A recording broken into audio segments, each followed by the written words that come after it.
Becoming a famous rapper is a lot of people's dream, but apparently, it's not as great as we think. Today, we're taking a look at rappers who reached the top of the game and decided to give it all up. Let's dive right in. Waka Flocka Flame. Waka Flocka broke out into the mainstream back in 2009 when he dropped the track, Oh Let's Do It. He's known Gucci Mane since he was 19 because Waka's mom was Gucci's manager and CEO of his So Icy Entertainment label, and Gucci ended up signing him to 1017 Brick Squad. Oh Let's Do It popped off and hit number 62 on the Billboard Hot 100. Waka was already one of the hottest rappers in the game, but then he was almost killed during a robbery before he had the chance to reach his full potential. In January 2010, Waka was robbed at a car wash in Atlanta and ended up getting shot in the arm. Luckily, he made it out of the situation alive because nobody expected what came next. In October, Waka dropped his debut album, Flockavelli, and got the attention of the entire industry. Flockavelli debuted at number 6 on a Billboard 200 chart, and the track No Hands ended up going 3 times platinum and has almost 500 million plays on Spotify. Waka became one of the biggest rappers in the game almost overnight. He followed up Flockavelli by dropping a huge series of mixtapes and 2 more albums in 2011 and 2012. Waka's last album dropped in 2012, and after that, he pretty much faded out of the spotlight. He kept on releasing mixtapes and a few singles, but nothing that made waves like his early work. So why would a rapper at the top of the game decide to give it all up? In 2018, Flocka had an interview with BET's Rack Rants and said, "I been gave it up. They booking me. I don't want to rap. They forced me to put new music out. I did what I came to do. I made past $30 million. Everybody I started with is rich. Everybody I started with is happy. I don't have nothing else to do." Back in 2013, Waka told his fans that Flockavelli 2 was finished and was going to drop in October. Then he pushed the date back to January 2014, but the album never came. In 2020, he announced that he was officially retiring and would drop his last album that year. Fans thought they were finally going to get Flockavelli 2 after waiting for almost a decade, but Waka never dropped it. Even though he decided to quit at the top, Waka still had a legendary career. In 2020, he told Complex that he only started rapping to get rich and that he was a whack rapper. In the interview, he said, "I want to be rich. So from that time to right now, I want to figure out how can I become a billionaire and a multi-millionaire off of business. Because I did it with rap. I was a whack rapper. Like, I knew I was whack, but I was real. See what I'm saying? My realness overcame my whackness." Waka has changed his mind about retiring before, but this time, looks like he really means it. Going back and forth about quitting is one thing, but this next artist announced their retirement and then hopped back in the game just a few days later. Lil Pump. When it comes to SoundCloud rappers, Lil Pump is the OG. He popped off with tracks like D-Rose and Boss, but then blew up even more when he dropped Gucci Gang. The track went viral immediately and peaked at number 3 on the Billboard Hot 100, and today, it's certified 5 times platinum. Gucci Gang and Pump's debut album made him one of the hottest new rappers in the industry, and in 2018, he went viral again after he dropped the track I Love It with Kanye West. His second album came out in 2019 with features from massive artists like Lil Wayne, Lil Uzi, Offset, and 2 Chainz. So it looked like Pump was really trying to take over the game. But in February 2020, he shocked fans by announcing his retirement. On February 13th, Pump posted a picture of his watch on Instagram and captioned it with, "I'm done doing music. I quit." Nobody knew what was really going on, but Pump probably wasn't expecting the response he got. While some fans asked him not to quit, others used the post to troll him. Comments like, "And God said, let there be light," and "We've been done listening, so it's okay, buddy," racked up thousands of likes and proved that Pump's retirement didn't mean much to a lot of people.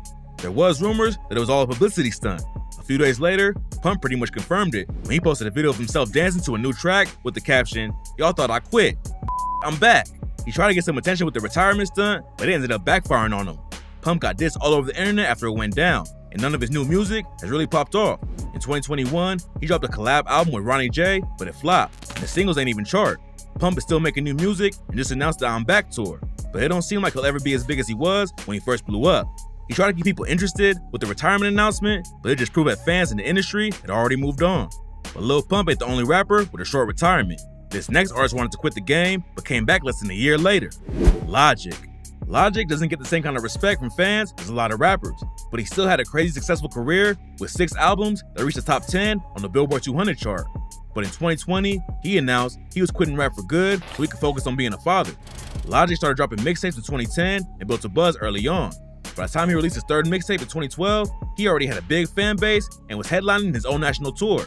He was a member of XXL's freshman list in 2013, and the next year, he dropped his debut album, Under Pressure, which debuted at number 4 on the Billboard 200 chart. Over the next few years, Logic kept grinding and leveling up. Every project he dropped was doing numbers. And then, in 2017, he took it to a whole new level. His third album, Everybody, dropped in May 2017 and debuted at #1 on the Billboard 200. The third single for the project was a suicide awareness track called 1-800-273-8255, which went viral and ended up going 5 times platinum. Music wasn't the only thing Logic was focused on though. He played himself on an episode of Rick and Morty, voiced a villain in The Last of Us Part 2, and announced that he was going to write and star in his own movie. But even though he was working on a lot of side projects, he never stopped releasing music. In 2019, he dropped his 5th album, which became his 3rd project to reach #1 on the Billboard 200 chart. At this point, it seemed like his career would just keep getting bigger, but in 2020, he shocked his fans when he announced that his next album was going to be his last. In July 2020, Logic hopped on Twitter and wrote, "Officially announcing my retirement with the release of No Pressure, executive produced by No ID, July 24th. It's been a great decade. Now it's time to be a great father." After he quit music, Logic signed a deal with Twitch and started streaming full time. He worked with some of the biggest streamers in the world like Mr. Beast and PewDiePie, but it didn't take long for him to come back to the rap game. In April 2021, he uploaded a collab track with Madlib on his YouTube channel. Then 2 months later, he announced that his retirement was officially over. Logic explained what happened to Variety in June 2022. In an interview, he said, "I really just wanted to be off Def Jam, to be frank. I did retire for a little bit, at least in my mind, from the bullshit of the music industry. Then I came to realize that none of this shit matters, that I can make music on my terms. So let's do that. That's when I decided to come back from retirement." So it turns out, he never really wanted to stop making music, but the industry was burning him out. He dropped the album Vinyl Days on June 17th, which ended his Def Jam contract, but he's still not completely independent. On July 4th, he announced that he had signed to BMG and said, "I'm just glad to move on to a place where I can be independent and respected as an artist and feel like I'm in control of my career." Now that his label situation has worked out, Logic will probably go back to releasing multiple projects a year. And hopefully everything stays cool with BMG, because otherwise, his fans might see him retire again.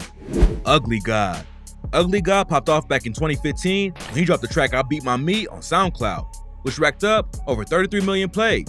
He had actually uploaded it a couple of times before, but his high school basketball coach made him take it down because he thought it would affect his ability to land a scholarship. Then, in 2016, Ugly God proved that he wasn't a one-hit wonder when his track Water reached #80 on the Billboard Hot 100. And then he went viral again in 2017 when he dropped a diss track aimed at himself called Ugly God. But after his debut mixtape dropped in August 2017, Ugly God went quiet for a while. He's featured on Lil Yachty's album Lil Boat 2 and dropped a 4-song EP in 2018. But his debut album Bumps and Bruises still wasn't out, and fans ended up having to wait all the way till August 2019 before they got to hear it. When the album finally dropped, Ugly God went on Everyday Struggle and said, "It actually feels amazing to actually drop a body of music that, I worked and put my all into and that I'm super comfortable with. It feels f***ing good." He also talked about wanting to move on from making joke music like he did back in the day. None of the tracks on Bumps and Bruises went viral like Water or Ugly God, but the album still reached #46 on the Billboard 200. What fans didn't know is that this was going to be his last major project. After Bumps and Bruises was released, Ugly God faded out of the spotlight completely. He never officially retired, but he stopped dropping new music except for a couple of features and a short EP with Rizzo in 2020. It's not like Ugly God just fell off and lost all of his fans, but it seems like he wanted to take a step back and just raise his son and chill. He told fans during an IG live session that he was still making music so he could make a comeback soon if he wanted to. Even though he's barely been releasing music for the last 3 years, he still has over 600,000 monthly listeners on Spotify. So if he does decide to jump back in the game, he still has a loyal fan base that's ready to hear whatever he drops.